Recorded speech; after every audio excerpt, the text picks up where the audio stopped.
Hello दोस्तों, सभी को गुड मॉर्निंग। कैसे हैं आप लोग? बहुत लोगों का कमेंट आ रहा था दोस्तों कि मनीष भाई आप कहाँ गायब हो जाते हैं, कोई काम करते हैं क्या? तो दोस्तों आप लोगों को बता दें कि हम यही काम करते हैं।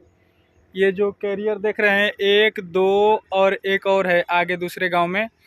तो गांव-गांव पे आंगनबाड़ी केंद्रों पे जाकर देना होता है और फिर वहां से जब काम हो जाता है तो रिपोर्ट लेकर आना पड़ता है और फिर उसके बाद वापस जमा करना होता है हमें, जहाँ से लाए होते हैं वहाँ कोल्ड चेन से लाना होता है। इसमें आइस पैक भरे हुए हैं।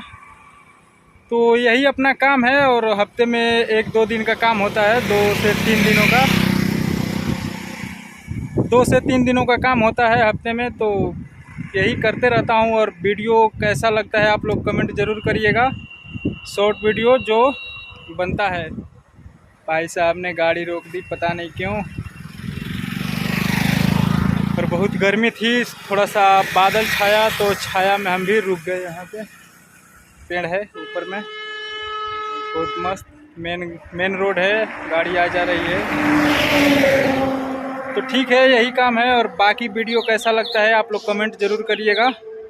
और आगे बहुत अच्छी अच्छी वीडियो आप लोगों को मिलेगा देखने के लिए। Thank you, bye bye, take care.